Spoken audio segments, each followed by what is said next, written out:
Futuri apresenta The Pitch Invaders. Olá, futeboleiros! Olá, futeboleiras! Futuri Podcasts apresenta The Pitch Invaders, episódio 310. Eu sempre me surpreendo, lembro sempre daquele primeiro episódio em 2016. Estamos aqui sempre falando de maneira profunda e séria sobre o jogo. A gente já tem uma história falando de maneira profunda e séria sobre o jogo. Estamos aqui para a Futuri Pro, o braço de inteligência de mercado profissional para clubes e agentes do Futuri. Todo mundo já preparando o ano de 2024. Futlink, a ferramenta online de gestão de departamentos de mercado. O seu clube, se não estiver no Futlink, ele está fora do mercado. Envie um e-mail para contato@futuri.com.br. Futlink é tecnologia brasileira a serviço da ciência esportiva e financeira do seu clube masculino e feminino do Brasil desde os 12 anos de idade. Estão no Futlink. Processos de tomada de decisão, avaliação, relatórios e um mercado de transferências online, onde já tem clubes vendendo e comprando jogadores. E também Futuri Academy. Acabamos de lançar certificação executiva de futebol Futuri 2024 com curadoria do meu amigo Ricardo Moreira, diretor desportivo do Orlando City, da MLS, Liga Americana de Futebol. Para quem nos assiste no YouTube, acesse mais informações apontando seu celular para o QR Code, que ou está aqui ou vai aparecer daqui a pouco do meu lado. E para quem nos ouve no Spotify, acesse o link da descrição do episódio. E, é claro, o AnxosBet, a maior casa de apostas do mundo. Meu nome é Eduardo Dias. Estamos na área em mais uma invasão futeboleira. Aqui do meu lado, meu parceiro Gabriel. Fim de mais um ano com muito conteúdo no Futuri, né, Gabriel? Bom demais aqui, e um campeonato brasileiro que nos trouxe aí muitas emoções, não só a Série A, como a Série B também, uma reta final muito emocionante, e enfim, muita coisa que a gente publicou ao longo desse ano, até perdi as contas de quantos vídeos a gente publicou, analisando equipes, treinadores, e mais os podcasts que a gente teve por aqui, e enfim, tem bastante coisa hoje para a gente conversar com o convidado de hoje, porque ele também é um dos poucos treinadores que está há bastante tempo no cargo, então é legal entender como é esse processo quando o cara fica mais de um ano, por exemplo, dentro de um clube. E a gente está de volta com aquele conteúdo que a gente mais gosta aqui, que é o conteúdo Skin in the Game, né? O conteúdo de quem arrisca a própria pele na arena, ou seja, nos dá o ponto de vista de quem está no jogo. Hoje conosco, Cláudio Tencati, atualmente no Criciúma. Seja bem-vindo ao TPI, seja bem-vindo ao Futuri, Tencati. Olá, Gabriel. Olá, Eduardo. É um prazer estar participando do programa, né? E falar sobre futebol, que é o que a gente gosta, né? E adoramos falar de futebol. Então, até as nossas experiências que a gente tem vivido, não só no Criciúma nesse momento, mas em outros clubes também. Invaders, vamos invadir o playbook de Cláudio Tencati e Tencati. A gente aqui no Futuri já tem uma... A conversa vai para os lados improváveis, mas a gente aqui já tem um padrão de por onde começar essa conversa, que é pelo contexto. E o contexto, ele é mais forte do que as pessoas conseguem imaginar. E quando um treinador chega num clube, e eu acho que a gente pode falar deve falar da tua experiência especificamente, o treinador tem sempre as suas ideias sobre o jogo, tem sempre as suas ideias do que vai colocar em campo, mas ele tem, muitas vezes aqui no Brasil, chegar no meio da tabela, tem a situação do clube esportivo na tabela, tem o que tem de recursos humanos, de atletas em campo, tem a cultura do clube, a cultura da região, a cultura da cidade. Como é que é esse confronto entre a ideia do treinador, o que ele pensa sobre o jogo, o que ele pensa sobre o futebol e o que ele tem à disposição, Tencati? O que prevalece? A ideia tem que estar lá sempre ou precisa se adequar ao que tem em mãos? Olha, Eduardo, eu sempre digo, e a experiência até recente, né, com o Criciúma. Eu cheguei no Criciúma em 2021, faltavam 5 rodadas para terminar o Brasileiro da Série C. E fizeram uma troca no momento assim que, ora, ou vai ou racha, né? Porque se perdesse um jogo, praticamente poderia ficar fora, o empate na sequência. Então arriscaram bastante, viram o nosso perfil a respeito de dar resultado a curto prazo também, não só a longo prazo. Então, quando veio o convite, quando eu chego, eu já tinha um trabalho do Paulo Baier implantado na equipe. Ideias, o conceito dele, né, a maneira de jogo, né, como que você muda radicalmente se você tem só 5 jogos para fazer em um mês de competição? Não dá.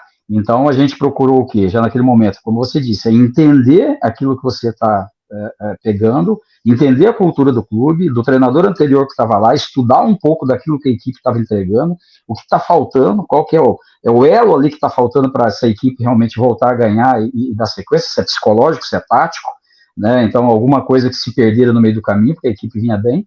Então, a gente faz esse apanhado rápido, puxamos os analistas de desempenho, os auxiliares que estão na casa, os profissionais que já estavam envolvidos, depois chamamos os jogadores para ter esse bate-papo. Então, uma das coisas que a gente fez assim, e faz em todos os clubes que a gente chega, a gente respeita muito a cultura do clube, né, e a cultura que estava estabelecida. Depois, sim, não tem como não colocar as nossas ideias, porque nós também carregamos as nossas ideias, carregamos os nossos conceitos, né, e a gente tem a segurança daquilo de que fazer, né?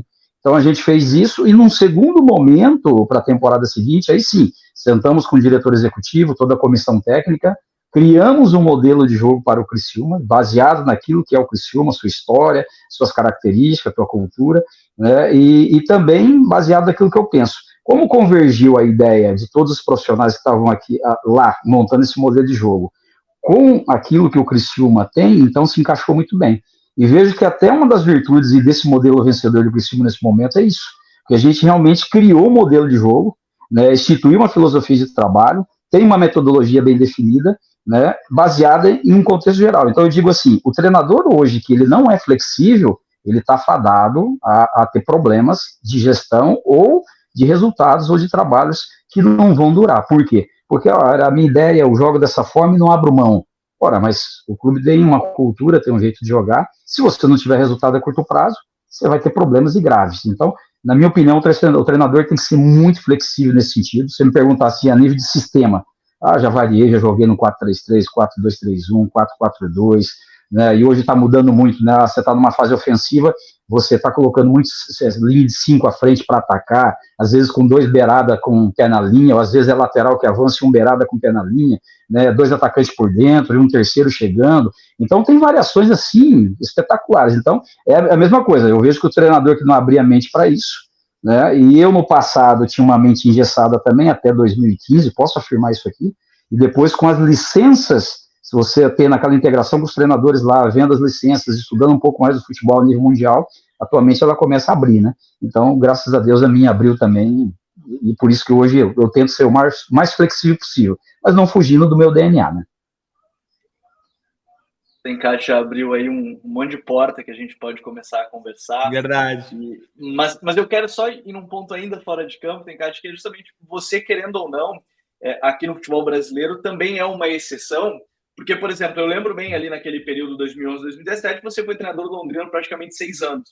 E isso é uma raridade, para não dizer atualmente, a gente tem o mais longevo, é o Abel, que ele sim tem praticamente 4 anos, mas 6 anos é um período muito longo. E agora no Criciúma, se assume ali, como você falou, na reta final de 2021, tem 2022 completo, 2023 completo, e vai agora para a temporada, a terceira temporada completa, né, à frente do clube em 2024.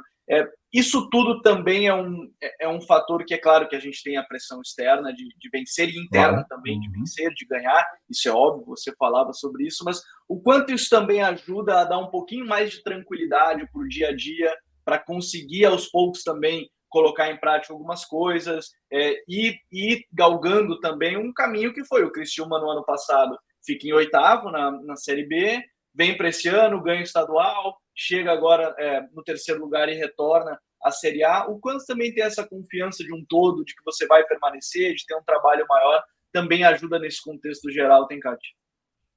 Olha, demais, ele assim, eu tenho estudado, não defini a minha pirâmide ainda do sucesso, essa pirâmide da longevidade, que todo mundo me pergunta, né, mas eu coloco já no primeiro ponto aqui em cima, você tem que vencer no primeiro momento, você tem que impactar, você tem que ter resultado a curto prazo, para gerar essa confiança momentaneamente no dirigente, né, nos jogadores, porque é um processo de confiança na torcida, e depois sim, né, alguns processos, por exemplo, na segundo ponto ali da minha pirâmide, eu coloco a gestão de grupo. Então, gerir o elenco de uma maneira muito séria, muito correta, olho no olho, né, que você vai fazer o elenco se sentir confiante, incluir o gestor no processo do trabalho, não tem que estar sabendo o que eu faço, como eu dou treino, o que eu penso futebol. Não, ele tem que saber. Ele tem que saber, porque nessas oscilações, quando a gente tem, eu perdi um jogo, igual eu perdi lá para Chapecoense em casa agora, que, nossa, foi a pior coisa que a gente teve na temporada. Perder para Chapecoense em casa era um clássico, e a gente estava brigando ali naquele momento por acesso, foi uma pancada. Né? Estádio inteiro cobrando, xingando, e a torcida. O presidente, inclusive, saiu no intervalo embora, porque de tanta cobrança que ele estava recebendo. Então, foi pesado. Então, se ali naquele momento não tem confiança, provavelmente fariam comigo, que fizeram com o Anderson lá no esporte, ou com outros treinadores, às vezes faltando 4, 5 rodadas, 6 rodadas, demite e arrisca de uma outra forma. Mas como existia um processo de confiança, né, já baseado nos resultados e nos relacionamentos também, porque a gente inclui o gestor ali, e ele está vendo o que a gente está fazendo de dia a dia de trabalho, o que a gente pensa. Então, eu acredito que isso contribui muito para fortalecer essas alianças, né? E aí é óbvio, fortalecendo essas alianças, o nosso trabalho ele vai fluir. Por quê? Porque passa-se a ter crédito, o atleta confia, o atleta ele vai estar seguro, né? Quando o atleta está pisando em casca de ovo, porque o presidente fala mal do treinador, o outro fala mal, isso e aquilo, o presidente está cobrando demais no vestiário, ou um dirigente entra no vestiário para ficar cobrando o treinador e o jogador, pronto, esquece. Pode esquecer, não vai dar certo. Então, eu acho que isso tem que estar muito alinhado. Hein, Gabriel, a gente tem um dos livros mais famosos da literatura esportiva, que é A Pirâmide do Sucesso do Treinador Wooden. Daqui uns dias a gente vai ter o... imagino que o Tencati tenha lido. Daqui uns dias a gente vai ter A Pirâmide do Sucesso do Cláudio Tencati. E eu vou ser um dos primeiros leitores para aprender. Tencati, olha só.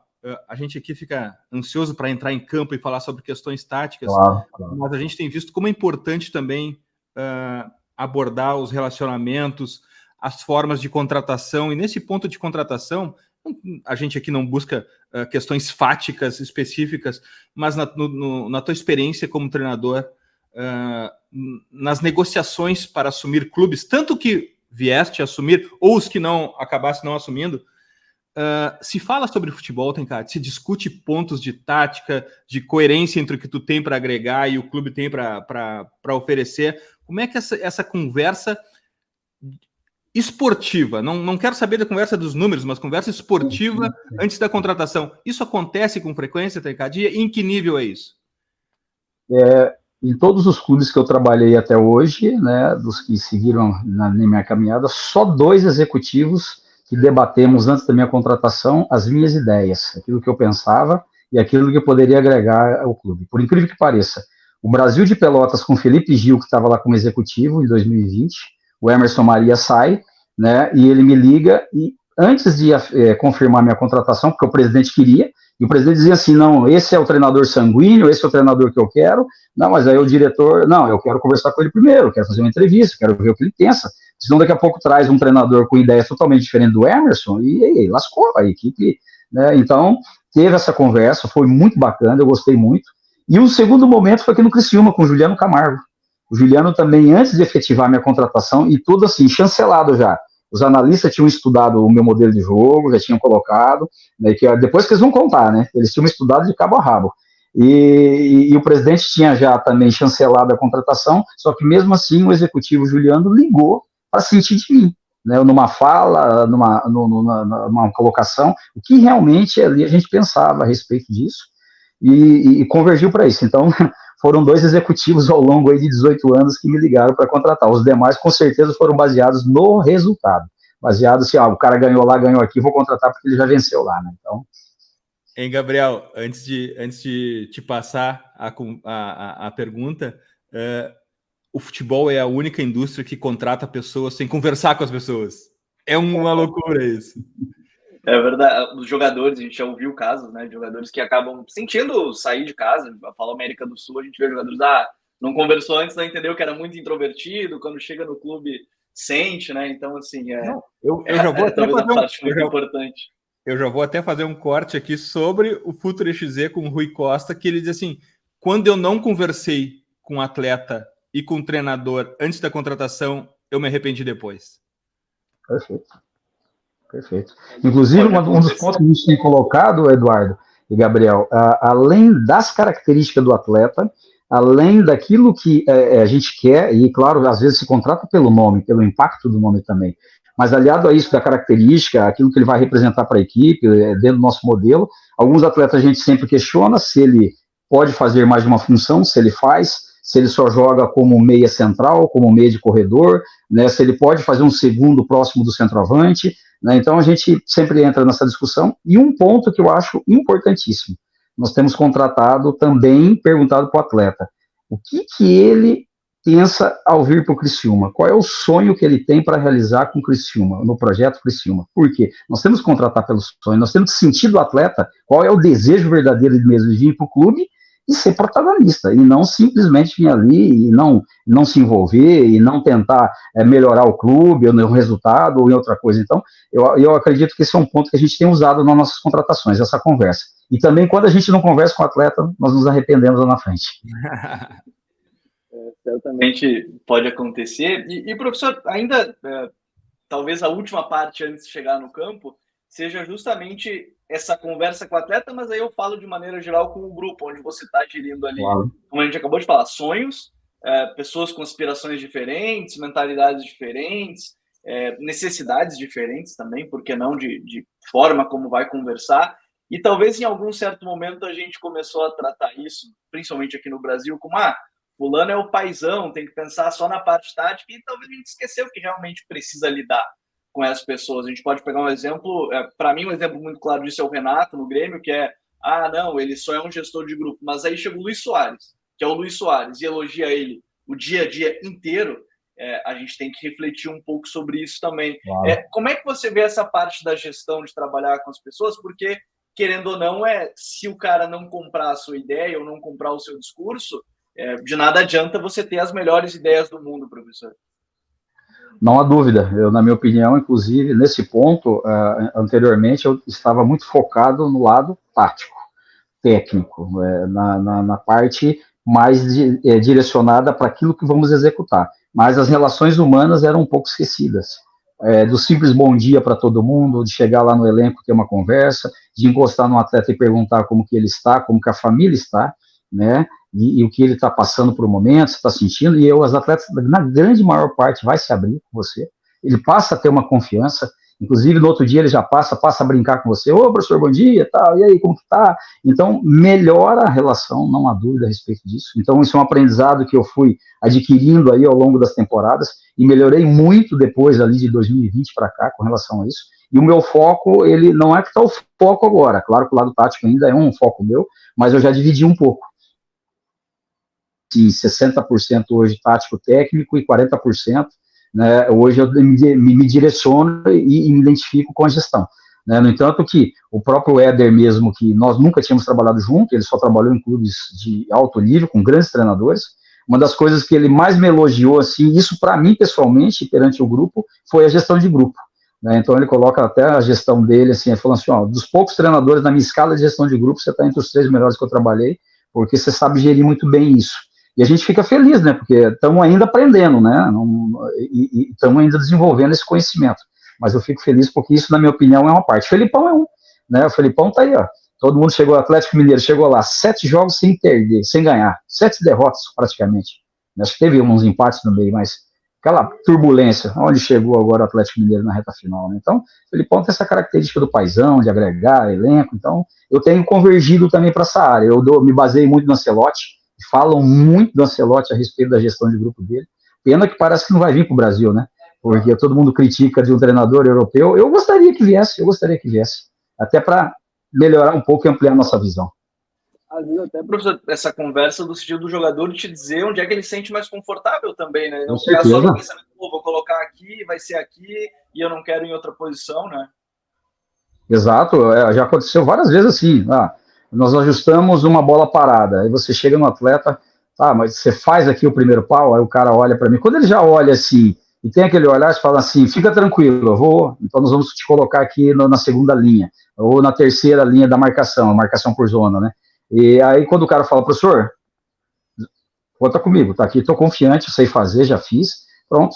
Então, o treinador ele tem que ter constância, não só na parte tática, mas também é isso que você disse, né? No dia a dia, daqui a pouco tem um atleta lá que ele está começando a ficar insatisfeito, você encosta nele, né? Mesmo que principalmente os suplentes, eu dou muita atenção aos suplentes, jogadores que não estão sendo titular frequentemente, né? Por quê? Porque esses que em algum momento vão entrar e precisam estar prontos.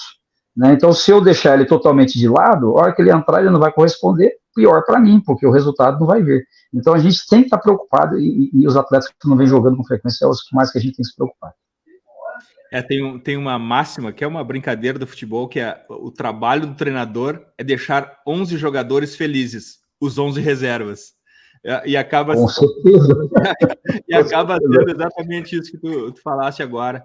Teicati, vamos para o campo. Quando a gente falou com centenas de treinadores aqui no TPI, e ultimamente a gente fala em defesa, fala em ataque, goleiro construindo, mas a conversa sempre acaba no volante. Até pela importância que ele tem no futebol jogado hoje, atualmente. O que tu espera do teu volante, Teicati? Qual é a função, as habilidades do teu volante, a função tática dele? Conta pra gente do teu volante, Teicati. A partir disso a gente começa a conversar sobre o resto das posições. Olha, não há dúvida que dos volantes hoje, para mim, eles têm que ter 3 características assim, muito fortes, né, na identidade dele. É a competitividade, né, seja dos duelos aéreos, duelos rasteiros, ofensivo e defensivo, né, a questão da construção de jogo, ele também tem que ter uma construção. Então, atletas assim, quando a gente vai ver um volante, olha, ele só marca, a gente já procura já não ter uma ideia, porque a nossa ideia é que esse volante, em algum momento, ou ele vai ser um primeiro entre os 2 zagueiros para vir construir, né, numa saída de 3. Daqui a pouco eu posso trazer 2 volantes para fazer um 2-2, os 2 zagueiros mais internos, esses 2 volantes mais nos corredores internos para ser esse construtor e empurrar os laterais. Então eles virem mais baixo para construir. Então eu gosto também dessa característica. Então, se os nossos volantes não tiverem capacidade de passe, capacidade de construção, pensar jogo, eu já vou ter problema no modelo de jogo. Então, quando eu vou contratar, eu penso nisso. A virilidade que eu falei dos duelos, porque eu entendo que ali é um confronto frequente, né? O meio campo tanto para atacar como para defender, então ele tem que ter essas capacidades de duelo. Se não tiver, também eu vou ter problema, porque daqui a pouco, olha, eu tenho um volante que constrói bem, ele joga, pensa o jogo, mas não marca bem, não é competitivo, é um volante que com pouca transição, e é ofensiva e defensiva, então já dificultou. E outra coisa que a gente fala é do volante que chega para definir o jogo, chega para finalizar, chega para pisar na área. Eu gosto de volante, principalmente quando é o segundo, né? Na montagem eu faço às vezes os losangos, né? Fico com o primeiro, a gente tem usado isso, o Barreto como o primeiro, e uma linha ali, Felipe Mateus e um segundo nesse volante. Então qual que é o papel dele? Ele tem que estar pisando na área. Cruzamento de lado ao contrário, ele tem que estar pisando na área. Se não pisar, vai levar para o chão de orelha. Então também gosto dessa verticalidade deles, né, de entrar. Então, para mim, esses 3 pontos, né? Os duelos ofensivo e defensivo, a construção de jogo e a questão da verticalidade. E só um pouquinho, Gabriel. Esse teu segundo que tu mencionaste é na mesma linha ou é um pouco à frente, Teicati? Ele é um pouquinho à frente. Ele só baixa quando nós estamos na fase defensiva, mas quando a gente está na fase ofensiva, vira um primeiro e ele o segundo, e aí ele já vira quase que um meia. Né? Então ele vai estar naquela linha, naquele bloco de 5 lá. Eu tenho um centroavante, 2 beirada, né? Ou seja, um beirada e um lateral. Né? E esses 2 eles vão chegar, então forma na formação de linha de 5, com um centroavante centralizado. Na reta final, eu terminei com 2 caras por dentro, foi o Éder e o Igor, avançava um lateral no corredor direito, o outro lateral no corredor esquerdo, né? E tinha uma dobra de laterais, então construía com uma na dobra, e tinha 2 meias, então a gente ficava praticamente ali numa linha de 4 com 2 meias chegando, um sendo volante e o outro meia mesmo de ofício, que era o Felipe Mateus.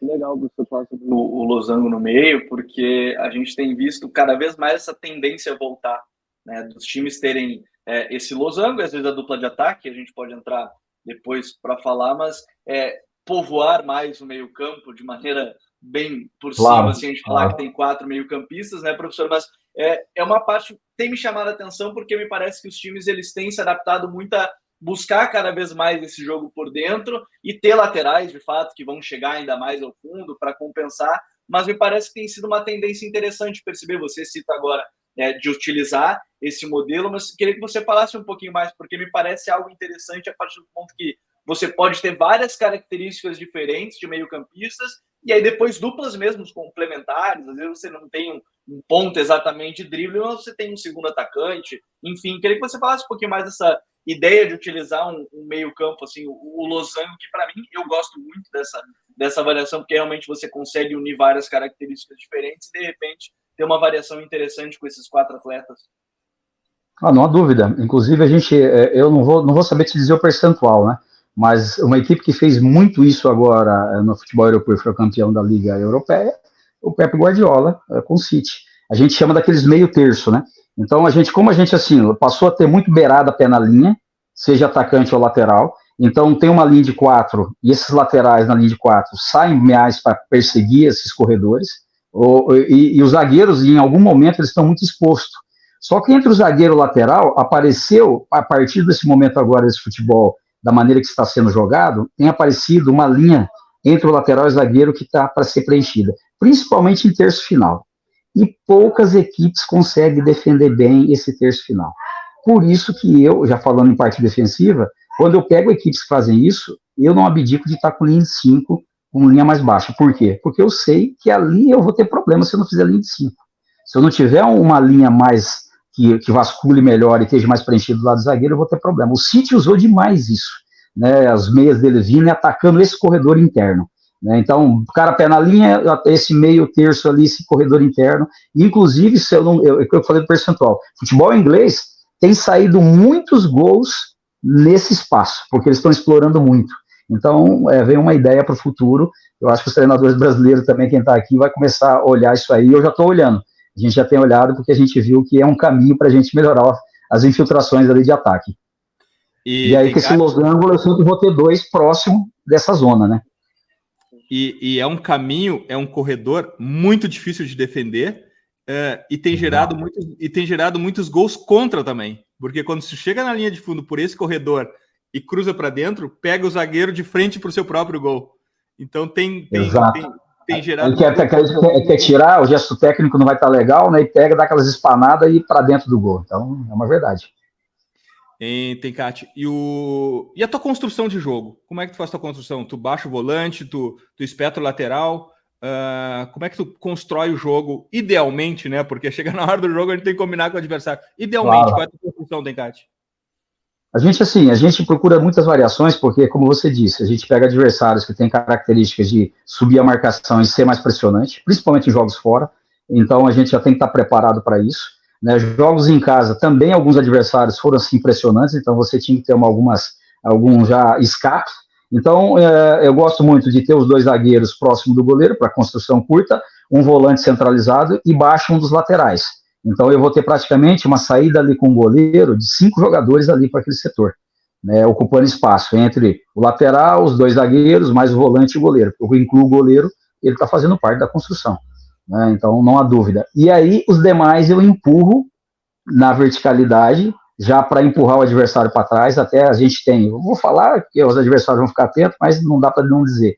E, inclusive os atacantes, às vezes, entrando dentro do campo do adversário, e você vê que quando faz isso, as defesas, elas descompactam, os zagueiros vão para trás, não tem impedimento. Se a defesa não baixar, você pega uma bola longa rápida do teu goleiro, e o nosso goleiro Gustavo tem uma bola longa muito boa, você pode pegar essa defesa desprotegida e, inclusive, acontecer gol com infiltração dali.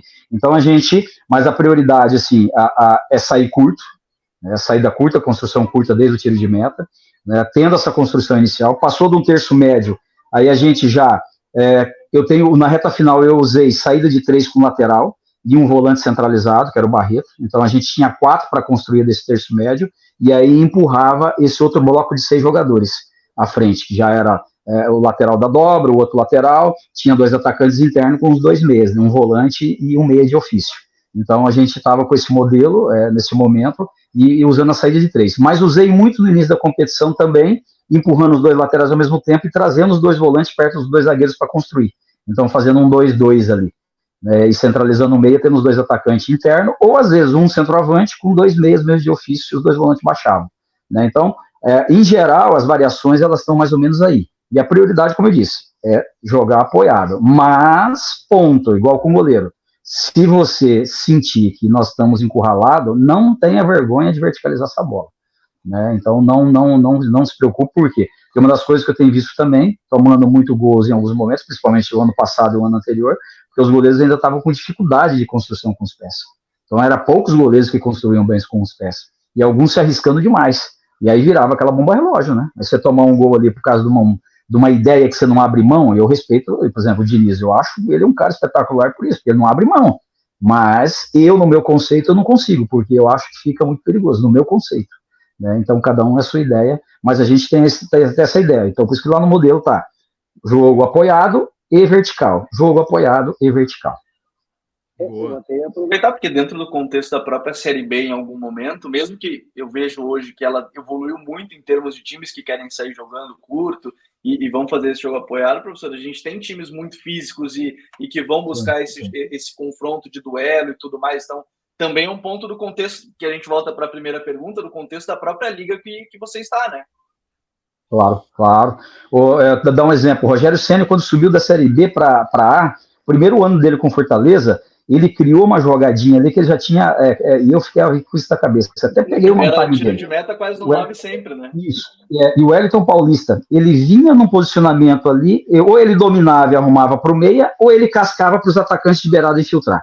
Então, sempre ele estava trabalhando, desequilibrando as defesas do adversário. Era apertada a marcação alta, ele verticalizava a bola, aí ele casquinha, os atacantes infiltrava, gerava problema. Às vezes é uma bola mais curta, dominava, escorava para quem vinha para o jogo apoiado, um meio, um volante de frente, dava sequência do jogo. Então, é justamente um jogo vertical, né? Então já não precisa sair curto lá, ele pensou bem isso daí o Rogério. E o Rogério que foi um goleiro que sabia jogar com os pés, né? Verdade. Aqui no Futuri, Tecate, a gente tem um serviço de analytics de dados em que a gente vende para os clubes o diagnóstico, por exemplo. O clube da Série B, ele quer subir, então a gente entrega em dados tudo que eles precisam fazer, ou que os clubes que subiram fizeram, e dá um mapa para eles, se quiserem seguir ou não. E a gente nota, ainda que os clubes tenham trabalhado mais esse jogo apoiado, o jogo vertical ainda faz alguma diferença na Série B. Não tem como subir sem ter no seu playbook o jogo vertical. Não tem como fazer isso. Com certeza, concordo. Ainda é importante. Tecate... Que bom que você falou desse dado, que eu acho que é fundamental, porque era a ideia que a gente tinha, olha, convergiu. Não tinha contratado vocês, agora vamos ter que pensar para a Série A, hein? Vamos lá, olha só. Vamos fazer essa parceria. Chama o pessoal aí, então, no mínimo a gente apresenta o trabalho para vocês. Olha só, claro. Tecate, teus beiradas que pisam na linha, pé natural, pé invertido? Eu tenho, assim, as ideias que, igual o último jogo, no acesso contra o Ituano, eu vejo muito a característica do adversário, aquilo que eu preciso.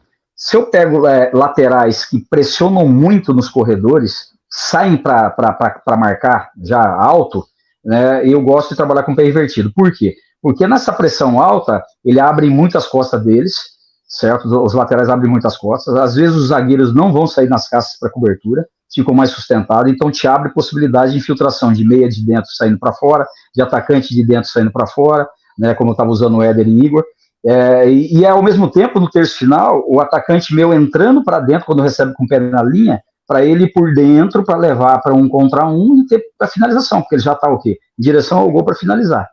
Né? Quando você coloca o lateral do pé certo para a linha, o destro no lado direito, ele vai ter muito o quê? O cruzamento, né? Então, se você quer o cruzamento, se você quer atacar corredor, se você quer profundidade, então aí é a ideia. No jogo contra o Ituano, contra o Botafogo, perdão, a gente teve essa ideia.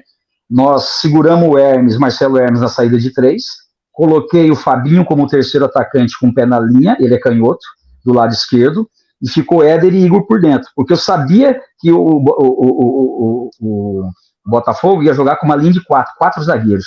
Então você imagina esse zagueiro do lado direito tendo que sair para caçar o Fabinho no corredor, leve, com poder de drible, né? Ele abriu um buraco, e foi o que ocorreu.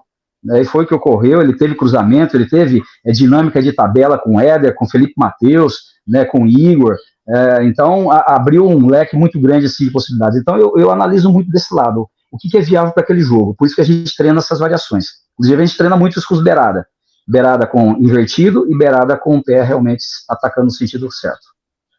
Eu até ia aproveitar essa pergunta, professor, porque você falou sobre o contexto específico de cada jogo e eu acho importante entender essa parte que você fala. Você está há bastante tempo, então imagino, você já consegue implementar um sistema base, claro, mas obviamente tem as variações dentro de jogo. E claro que a Série B ainda tem um calendário que você consegue ter um pouquinho mais de espaço entre as partidas, mesmo que em algum momento fique mais apertado. Como é que essa didática também com os jogadores? Porque às vezes você tem um pouquinho menos de tempo, dependendo de uma viagem aqui, outra ali. A gente sabe que Criciúma não é tão fácil também, em algum momento do deslocamento, dependendo do lugar que se vai, essa didática para trabalhar com os jogadores, essas variações para um jogo específico e ter esse tempo também de trabalhar um pouquinho mais essas especificidades de um jogo? Olha, quando a gente tem um espaço mais curto, não há dúvida que o que impera é a conversa individual coletiva, quadro tático, o Tática 3D que a gente usa muito, que é o Calpad, para ter uma visualização melhor, e também os vídeos, né? Então, porque daí você pega vídeo do adversário, você expõe para o atleta, fala, olha, tá vendo o comportamento deles defensivo, o comportamento ofensivo, então a gente pretende jogar dessa forma, né? Eu quero você fazendo isso. O Fabinho mesmo foi isso, chamamos ele na sala, Fabinho, porque o Fabinho gosta do quê? O maior que ele gosta é do lado direito, canhoto, entrando para dentro, para ir para drible para finalizar. Fabinho, a carreira toda dele foi essa. Eu chamei ele, Fabinho, você tem uma missão nesse jogo. Eu quero você do lado esquerdo, pé na linha, para cruzamento, para tabelar, e você vai puxar um zagueiro para cá, porque eles vão jogar com uma linha de 4 zagueiros, entende? E aí você vai mostrando para o cara e vai gerando entendimento. Né? E aí repete, tem treino para fazer? Aí você leva para treinamento um pouco tempo que você tem quando é espaço curto, a gente já faz movimentos ali, e aí tem que chamar, os jogadores chamam de chático, né? Separa, fala, corrige, não deixa mais dinâmico, né? Eu corto o dinamismo, né? Então não fica tão dinâmico o treino, eu vou parando, vou falando, aí eu tenho uns que fica se coçando, né? Porque deixa soltar a bola, deixa correr a bola, né? Mas é necessário você fazer para o cara entender, né? Então, é esse processo. Quando a gente tem tempo, aí a gente até divide o treinamento em partes, né? E dentro do treinamento, aí você consegue trabalhar no dia a dia, fase ofensiva primeiro, organização ofensiva, organização defensiva, né? As transições, então, aí o entendimento vai ficar muito melhor ainda. Então, mas quando não tem, né? Série B mesmo pegou um período ali que, Ave Maria, não teve jeito, era jogo em cima de jogo. Era conversa e lindo. Edu, eu só antes de passar, eu lembrei de exemplo do Alan Patrick, o professor falou do Chático, que o Alan Patrick fala do Deserto, que ele disse que era insuportável no Shakhtar, que era a bola entrava, o cara dominava com a perna errada, ele reclamava, né? Dominou com a perna errada, volta, e aí ele disse que o Deserto chegava e falava depois, não, calma, eu sei que tá sendo chato, mas no jogo vocês vão ver que vai ser muito mais fácil. Ele até comenta, né? Porque tá treinando com o companheiro te conhece melhor, mas o adversário não. Então, assim, é um exemplo legal que às vezes tipo, é o dia a dia chato, entre aspas, que vai te fazer também ter o resultado depois. Edu. Com certeza. E na vida adulta nem tudo é diversão e alegria, né? Tem momentos chatos e isso faz parte de qualquer profissão. Com certeza. E um ponto que o Gabriel mencionou, de dominar com a perna errada, bom, o espaço sumiu no futebol. Os clubes estão com blocos cada vez mais estreitos. Professor, quanto se gasta de tempo corrigindo postura corporal? Porque a postura corporal hoje, a base, colocar os pés na posição certa, faz toda a diferença. É 1 milésimo de segundo que se ganha uma jogada. Quanto se gasta nisso? O jogador de futebol hoje está com a sua postura corporal bem incorporada dentro das suas habilidades, professor? Inclusive, eu gasto no volume de treinamento que eu tenho, quando é uma semana aberta, praticamente 40% das atividades analítico. Então, o atleta e a bola. Né? Então, claro que dentro da plataforma de jogo, dentro do modelo, a gente institui ali tanto para a linha defensiva, como no meio campo, como a defensiva, os movimentos, os encaixes, principalmente situações de cruzamento, finalização com tabela e triangulação, né? Linha defensiva, fechamento de funil de área, de cruzamento de corredor, né? Cruzamento intermediário, balanço de linha, e aí vem o analítico. E o analítico é para isso. Então, eu sou um que não abro mão do analítico, porque entendo isso. Porque a gente não recebe da base os jogadores totalmente prontos, né? Então, e durante o trabalho tático, se você ficar parando, e aí que entra a personalidade do Deserve, porque aí ele é um cara firme que ele vai corrigir isso. Eu corrijo pouco, falo só. Por que não dominou com a perna já arrumando para o cu, enquadrando o corpo, finalizando? Por que você não dominou com a perna esquerda? Pô, você tinha que dominar essa bola peito de pé, a bola escapou de você, domina de parte interna, né? Então você dá um toque, mas eu não fico parando para repetir. Eu uso aí o analítico, esse treino analítico. Daí muito atleta é a bola. Eu acho que é a parte técnica, tem que ser resgatado e ser mantido isso. Isso eu não abro mão. Todos os clubes que eu trabalhei, a gente faz isso e faz isso dentro de um percentual. Quando tem menos tempo, óbvio, não vai se trabalhar e vai para o trabalho tático. E aí no trabalho tático você vai dando um toque. E às vezes naquela paradinha da água, né? Você chama um atleta aqui, você viu o lance que você perdeu ali? Pô, era para ter enquadrado, não, eu vi, professor, aí eu errei o time ali, achei que dava para fazer um negócio, fiz outro. Então, para eles saberem também que a gente não está deixando de pontuar, né? Então, e claro que tem os auxiliares, né? O auxiliar mesmo, o Alessio, foi atleta profissional. Então, tem toda essa vivência, né, do campo também, né? Então, isso contribui muito, porque às vezes essa resenha é fácil ele ir lá, vai lá, né? E ele pega isso de pé de ouvido.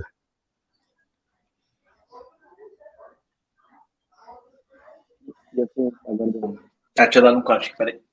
Mas assim. Opa. E assim, né, professor, essa parte acho que também é interessante do trabalho analítico, porque em algum momento também você já tem o plano, você estava citando sobre isso, e esse trabalho com o jogador.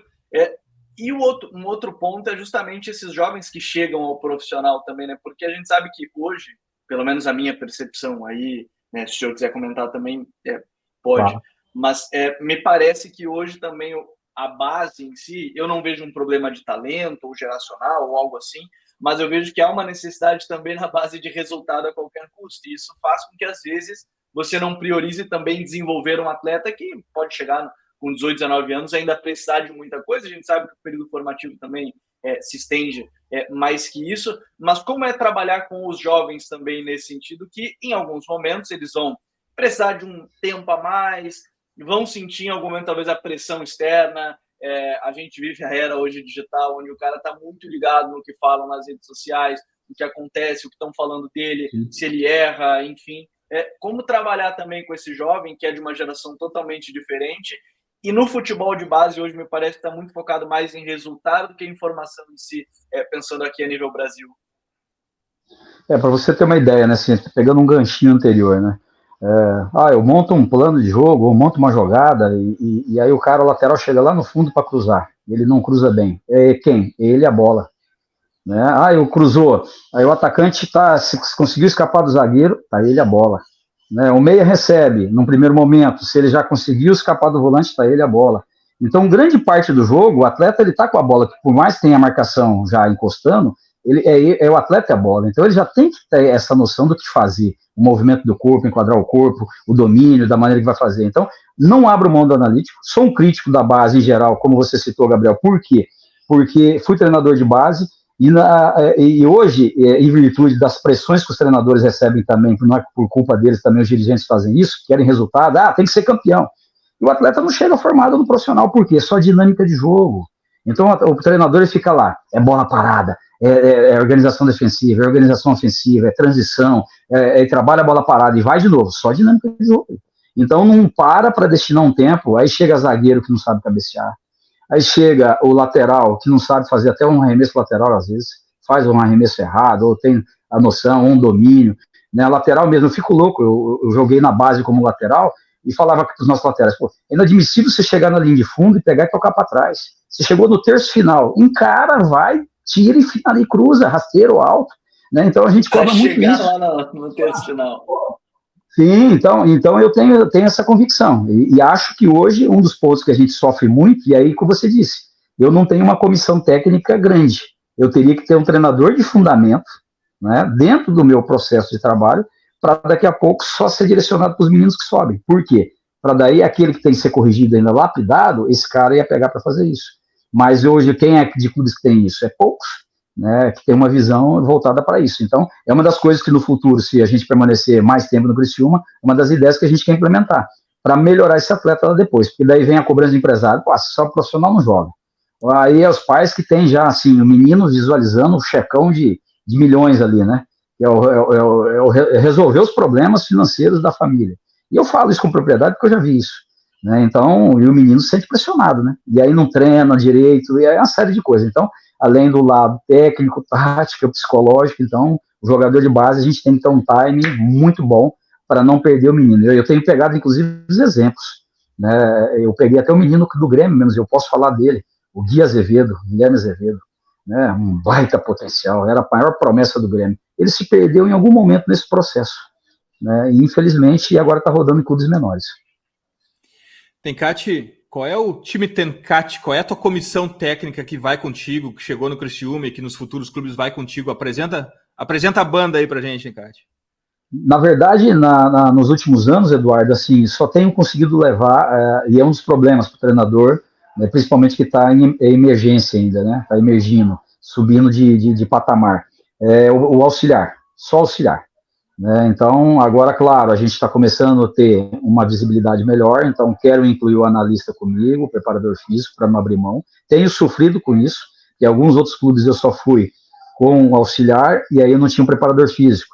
Aí pega um preparador físico com uma metodologia diferente, aí já tem um confronto de ideias. Né? Com o analista de desempenho, como está muito bem já, como que a gente pode falar, a gente já tem assim, muitos protocolos muito parecidos, né? Então é difícil você ter divergência com os analistas ou auxiliar da casa, mas com preparação física a gente tem tido, porque a metodologia muda de um para outro, não é da mesma forma, então esse é o confronto. Então, mas ultimamente, inclusive no Criciúma, só chegou eu e o Alessio, que é o auxiliar, que é o Alessio Antunes, né? E o Alessio está comigo desde 2011, que a gente chegou juntos no Londrina, e depois de lá seguimos agora a nossa caminhada juntos.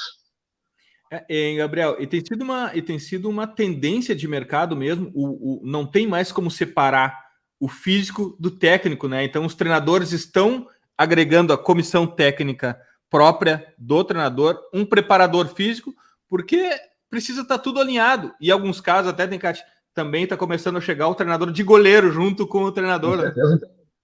É o choque, inclusive, que a gente fala. Por exemplo, nós aqui, e aí não sei se é culpa nossa, treinadores brasileiros, se é os dirigentes, por exemplo, chega uma comissão técnica portuguesa, pode ser argentina ou paraguaia, eles vêm com 4, 5 profissionais juntos. O treinador não abre mão. Não abre mão, por quê? Ele sabe que ele precisa e vai ter que chegar a ter resultado a curto prazo. Se ele não tiver esses profissionais bem alinhados com as ideias já, de metodologia principalmente, dentro daquilo que ele acredita, você vai ter problema. Então, e a gente enfrenta isso ainda, né? A gente vê até treinadores de Série A chegando às vezes no clube, ele o auxiliar, e no máximo o preparador físico. Né? E os que estão vindo de fora, chega até com 6, 7 aí, profissionais para agregar o trabalho. Um ponto importante, porque eu vejo essa lógica do professor muito clara, assim, porque já ouvi várias vezes, quando a gente ouve tradicionalmente, eu sempre digo a meia-culpa de quando trabalhava mais assim, em rádio, se ouvir, por que se trouxe 5, 6 profissionais? Bom, às vezes facilita um processo extremamente grande nesse sentido, professor, mas eu queria, para a gente ir encaminhando também, não tomar tanto assim o seu tempo, falar também um pouquinho mais sobre essa projeção, porque a gente está falando, você falou, um treinador em ascensão, a gente sempre fala sobre estar buscando conhecimento, você falou dos cursos e tudo mais. Eu queria que você falasse também um pouco mais sobre isso dos cursos e desse aprendizado deles, porque eu costumo defender muito essa questão, faço a comparação, porque acabei realizando o curso da AFA porque, enfim, não sou formado em educação física, talvez eu venha tentar fazer mais à frente o da CBF, mas eu sempre bato na tecla. A gente está falando de um curso de 10 anos com um curso de 60 anos que existe. Eu queria que você falasse um pouquinho mais também desse curso, porque às vezes também eu acho que a gente desvaloriza o nosso curso aqui, que sim, é muito novo e tudo mais, talvez ainda possa evoluir em vários aspectos, ok, mas eu queria que você falasse um pouco, porque você mesmo falou, né, de ter evoluído a partir dessas conversas com outros profissionais em um período importante da sua carreira. Eu queria que você falasse um pouquinho mais do curso de treinador da CBF, porque eu acho que é importante a gente também entender esse funcionamento e essa evolução que os treinadores passam ali dentro. Então, Gabriel, eu comecei a fazer em 2016, né? Então eu só não tinha a licença, né? O Brasil ele começou na verdade um pouco tarde, né? Foi instituído em 2007 pela FIFA as licenças, né? Então licenciamento de clubes e obrigatoriamente os cursos. E o Brasil ele foi só passar a ter em 2010, né? Então atraso. E não era novidade aqui, era pouco divulgado. A CBF também não teve muito interesse. E a partir de 2013 para 2014 ali, eu me lembro. A FIFA começou a cobrar. Né? Em 15, os treinadores começaram a ter problema, porque os que estavam fora trabalhando já não estavam conseguindo mais emprego, porque as ligas estavam exigindo as licenças. Né? E aí aqui começou a Conmebol cobrar também, né? Então aí a CBF se viu realmente na obrigação de que, inclusive instituiu, a partir de 2018, os treinadores teriam um período para se adequar, não trabalharia na Série A, né, ou na Série B ou na Série C, treinadores que não tivessem a licença A e a Pro, pelo menos a A. Né, então, e aí virou aquela correria, todo mundo atrás. E eu tive esse privilégio, esse prazer de pegar uma gama de treinadores lá que é espetacular. né, nós tínhamos ali 5 treinadores de seleção brasileira, né, fazendo o curso da Pro nos últimos 2 anos. Né, então eu fiz a licença 2016-17, que era só final do ano, né, por causa de carga horária, a gente não tinha tempo no meio da temporada, e não tinha ainda os processos online, né, eu não usava, era presencial, então a gente se internava lá na granja mesmo, era 10 dias, e era ali, 10 dias de estudo, 10 dias de pegada, a parte da manhã teoria, a parte da tarde prática, né, e troca de ideias. Então isso me agregou muito, e o curso, ele estava muito bem gerido, né, muito bem gerido, e estava muito alinhado, inclusive eles estavam trazendo assim, nós tivemos vários treinadores de escolas europeias que vieram dar aula aqui, que vieram falar das suas ideias, né, trouxeram coordenadores de federações, como a francesa veio, e a Federação Francesa apresentou depois do título da Copa do Mundo para nós ali, o projeto da seleção francesa e da Federação Francesa, espetacular. Né, a seleção da própria dos Estados Unidos, da seleção italiana, que eles estavam com uma dificuldade, porque a parte técnica, eles viram que os atletas ali deles começaram a perder a qualidade de jogo, e o futebol italiano começou a ficar feio, eles queriam também voltar como a Inglaterra fez, olha, temos que mudar o conceito, tem que mudar as ideias. Então os caras começaram a mostrar algumas coisas para nós ali que é espetacular, a tua mente vai abrindo, né? E aí daqui a pouco é um professor de coach que vem dar aula, é um psicólogo, um cara que é bem entendido na área, e aí você vai melhorando um todo, parte tática, parte técnica, gestão, você troca ideias com os treinadores que estão aqui. Então nesse momento de 2016 até 2021 para 2022, os cursos da CBF, até 2 anos atrás, ela estava top. Aí houve uma mudança na coordenação, por questões políticas. Inclusive, depois, assim, com todo respeito ao presidente atual, mas depois que ele entrou, a CBF Academy virou uma bagunça. Hoje o curso, infelizmente, ele está fraquíssimo, ele está com baixa qualidade comparado àquilo que foi. Inclusive, agora eu vou renovar minha licença da Pro, né, e até os atendimentos estão ruins. Então, é preciso o treinador fazer? É preciso, mas a CBF ela vai ter que voltar a ter o modelo anterior. O modelo anterior, tenho certeza, muitos treinadores nossos evoluíram e abriram a mente em função disso, inclusive com treinadores jovens e emergentes. Então nós vamos ter que melhorar de novo, porque no mercado nacional a gente conseguiu evoluir. Até a FIFA reconheceu, cobrou a UEFA, que os treinadores, por quem trabalha hoje na Europa? Brasileiros. Nenhum. Por que não podia trabalhar? Reserva de mercado. Porque a gente tinha que ter, né, uma série de fatores, agora diminuiu. Agora você tem que ter 5 anos de experiência na Série A, ou ter passagem por seleção brasileira e o curso da licença Pro. Se o clube optou por te contratar, a UEFA não vai se opor a nada. Né? Então, Paulo Turra agora e o Adir foram trabalhar em Portugal, não conseguiram sentar no banco. Tanto que rescindiram o contrato e vieram embora, porque Portugal não aceitou. Paulo Turra só tinha, acho que, como auxiliar, acho que 2 anos ou 3 anos aí de Série A, né? E não bateu o quadro que eles exigiam. Então, tem uma reserva de mercado em todos os países. Nós aqui que não temos.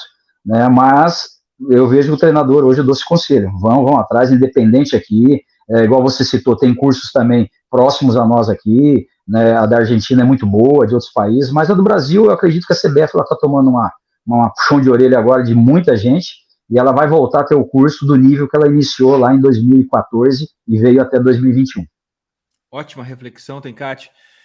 Para a gente encerrar aqui, quem contrata o Tencati espera o quê? Olha, primeiro, fidelidade, né? Honrar os compromissos com o clube. Eu sempre digo, tento ser cumprir metas, então ser um cara que fique focado naquilo que a gente está. Então essa fidelidade é importante. Eu sou um cara fiel ao clube, aos processos do clube, né? Não abro mão a respeito disso, né? E competitivo e sempre quero vencer. Então, isso não há dúvida que eles podem esperar de mim. Que conversa deliciosa sobre o jogo e o que envolve o jogo, né, Gabriel? Mas agora a gente tem muito a falar sobre as nossas dicas futeboleiras. A minha dica futeboleira dessa semana é a estreia do Futuri.exe, o nosso podcast de gestão executiva do futebol. Está disponível pelos mesmos canais que você está assistindo ou ouvindo o TPI. Entra direto no feed do seu agregador e no YouTube também. A abordagem é a pegada Futuri. Não, a gente não está atrás de polêmicas e atrás de cortes. Embora hoje o nosso convidado tenha deixado vários cortes bons aqui para a gente aproveitar.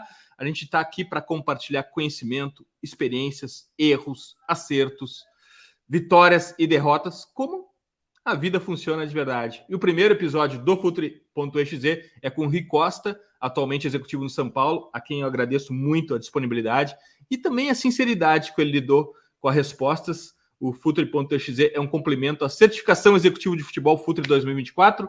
Acesse o QR Code aqui em algum lugar e invista na sua formação como executivo de futebol. Lembramos que todas as dicas futeboleiras estão no post de descrição do episódio no futuri.com.br. Gabriel, e a tua dica futebolera? A minha é daquele que para mim foi o melhor jogador do Campeonato Brasileiro 2023, é a entrevista do Soares com o Duda Garbi, que eu achei fantástica, porque o Soares estava solto, né, falando bastante sobre assuntos, mas quando a gente começa a pescar algumas coisas que ele fala, dá para entender por que ele chegou onde ele chegou, por que ele é esse atacante que a gente está vendo, e logo no início, sem dar mais spoilers sobre o grande ponto da conversa, ele fala muito sobre a mentalidade dos jogadores, né? A forma como ele vê o futebol e como ele vê o jogador chega num grande clube e a primeira coisa que pensa é no carro. E aí não é o literal de pensar no carro, mas é não pensar em dar o seu melhor dentro de campo, ou até mesmo quando ele faz 3 gols, ele chegava em casa bravo porque ele podia ter feito 4. E aí ele vê o jogo seguinte e assim vai. Eu acho que algumas coisas... se a gente pensar o puro técnico do Soares, talvez ele não seja tecnicamente o melhor atacante da geração dele, mas quando a gente vê a mentalidade dele, isso faz dele, para mim, Gabriel, né, o melhor atacante da geração dele e um dos melhores 9 que a gente teve recentemente. Eu acho legal ele falando sobre isso, e principalmente porque ele contando sobre a trajetória da carreira, a gente entende que existe o jogo que a gente observa e existe o jogo dos jogadores, e o jogo dos jogadores que estão ali dentro é uma realidade, às vezes, muito diferente do que a gente observa, e eu acho que é legal de ouvir um pouquinho mais sobre ele, e, de novo, acho que é uma baita entrevista, porque ele fala sobre toda essa passagem e carreira, e o cara que com 37 anos veio aqui, mostrou toda a mentalidade dele de subir o nível também dos companheiros quando está em campo, e eu acho que fica como dica dessa semana. Gabriel, e outra coisa, além da própria entrevista, que o conteúdo é absolutamente incrível, vale muito a pena, também o meio, né? Um atleta desse tamanho, num canal independente, fora das redes, fora da TV, pelo YouTube. Então, ela é disruptiva no conteúdo e na forma também. Graças, Gabriel. Até a próxima. Obrigado, Edu. Obrigado, professor Cláudio Tencati. Um prazer ter conversado com todos e até a próxima. Tencati,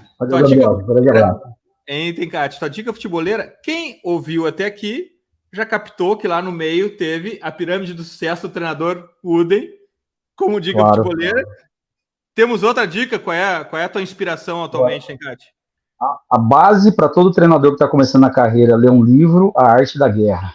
Isso, não há dúvida, é um livro espetacular para quem está começando a entender processos de planejamento, processos táticos, disciplina, né, filosofia de trabalho que você vai implantar. A Arte da Guerra é o primeiro livro que eu li que me impactou, e claro, John Wood, né, e outros livros que a gente leu aí com o maior prazer.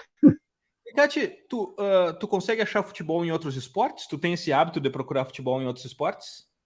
Eu procuro, por exemplo, vou te dar um exemplo, o filme que me inspirou, inclusive da temporada passada para esse ano, foi A Redenção do basquete americano olímpico, que não conseguia ganhar, e eles fizeram uma série na Netflix, né? Então, assim, vou fazendo propaganda ainda, mas é espetacular o filme A Redenção. Esse aí, ele traz todo um contexto de tudo. Então, eu deixo a dica, A Redenção aí do basquetebol americano olímpico, espetacular. Muito bom. Tencati, muitíssimo obrigado pelo teu tempo e pelo teu compartilhamento de conhecimento aqui com a gente. Tenho certeza que agregou muito. A gente vai seguir acompanhando a tua aventura no Criciúma, que tem sido linda até aqui. Vai seguir torcendo por ti, torcendo pelo teu trabalho também. Volto sempre. Valeu, Eduardo. Um grande abraço. Tá? Valeu, Gabriel. Um grande abraço. Futeboleiras, nós somos o Futuri e temos um convite para vocês. Pense o jogo. Abraço e até a próxima invasão. The Pitch Invaders. Futuri apresentou The Pitch Invaders.